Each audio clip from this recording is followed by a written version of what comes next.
Ang naging reaksyon ni Christopher Min sa bardagulan sa noontime show ay hindi nagustuhan ng ilang mga netizen.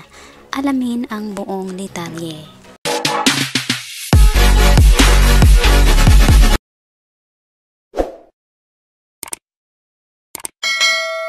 Magandang araw mga kaibigan, welcome back to our YouTube channel, Be Truth. Mainit na labanan ang bardagulan sa noontime show ng It's Showtime sa GMA at ng Itbulaga sa TV5. Ito ang naging sentro sa isyu noong April 6 dahil ito na nga ang pagbubukas ng It's Showtime sa GMA. At dahil nga sa pagsasanib puwersa ng ABS-CBN at GMA7, patuloy pa rin itong pinag-uusapan ng Showbiz Now Na or SNN na ito'y pinamumunuan ng bitiranang kolumnista na si Christopher Min, kasama na rin dito sina Romel Chica at Wendell Alvarez. Dahil nga sa nangyaring pagbubukas ng It's Showtime sa GMA, ito'y kanilang tinutukan at pinag-uusapan at mula noon hanggang ngayon ang kanilang opinyon na malayo talaga ang loob nila sa It's Showtime, lalo na dito sa namumunong host na walang iba ang unkabogable phenomenal superstar host na si Vice Ganda. Ayon sa kanilang opinyon, grabe umano ang effort ng It's Showtime. Hyper na hyper ang datingan, samantala di umano sa Itbulaga ay kalmado lamang ito. Dagdag pa dito, paulit-ulit din namang ibinahagi na ang Itbulaga ay wala na di umanong dapat patunayan, samantalang ang It's Showtime super pressure sa paghahabol. Ayon sa kanila na maganda di umanong lumaban nang hindi mo iniisip na may kalaban. Mahirap di umanong makipagbardagulan sa marami ng napatutunayan. Minsan na rin itong nabanggit patungkol umano sa kayabangan ni Vice Ganda. At dahil nga dito sa kanilang naging opinyon, maraming mga tagahanga ni Vice Ganda o mga netizen na hindi nagugustuhan ang mga negatibong komento para sa naturang show or kay Vice Ganda. Para sa kanila magkaibigan naman umano ang dalawang noontime show at walang problema bawat sa kanila. Dagdag pa dito, palagi na lamang di umano nilang nilalait at sinisiraan na para bang may pinaghugutan sa galit kung bakit ganun na lamang ang kanilang sinasabi. Ayon umano sa kanilang mga opinyon na palagi na lang nilang kinawawa ang pakikisukob ng ABS-CBN sa GMA7, kaya ang tanong ng karamihan, bakit ganun na lamang sila makapagsalita na parang perfecto? Kumalma din ang ibang mga netizens dahil wala naman di umano silang naririnig na negatibo patungkol kay Vice Ganda.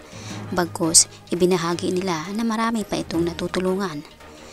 Kaya marami talagang tao na hindi nagugustuhan dahil para di umanong hinuhusgahan.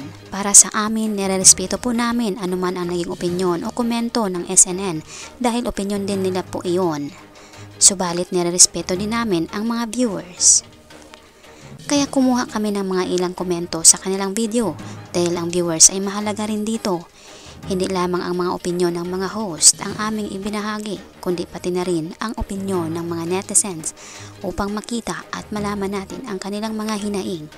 Bawat viewers po ay mahalaga, kaya hindi dapat itsapwera. Dapat rin nating bigyang pansin ang kanilang opinyon o komento.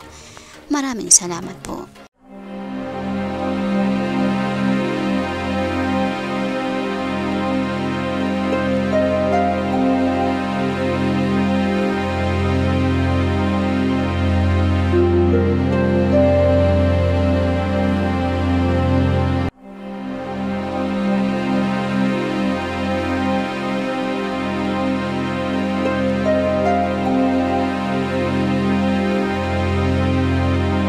By the way mga kaibigan, mag-shoutout na naman po tayo sa mga latest or newest comment ng aming minamahal na viewers. Malakasang shoutout po kina Lorena Tarayo.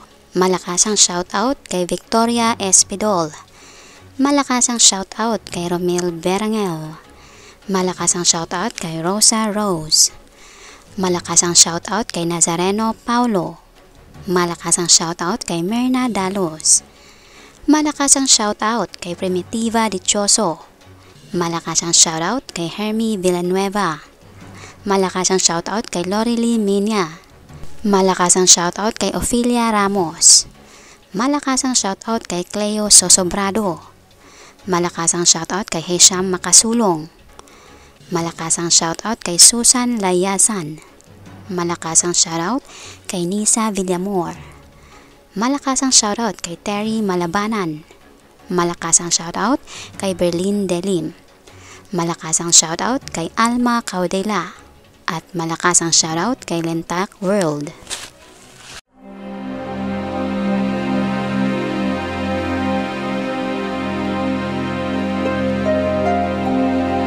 Malakasang palakpak po sa inyong lahat. Marami pong salamat sa inyong pagbibisita at pag-effort na rin na magkomento. Pasalamatan din po namin kayong lahat naming minamahal na viewers. Nag-comment man po kayo o hindi, na-appreciate po namin ang inyong pagbibisita. Taos puso po naming pinapasalamatan ang inyong ibinahaging oras upang mabisita ang aming munting channel. Saan man po kayo naroroon, mag-ingat po kayo lagi. Malakasang palakpak po sa inyong lahat. God bless us po at maraming salamat.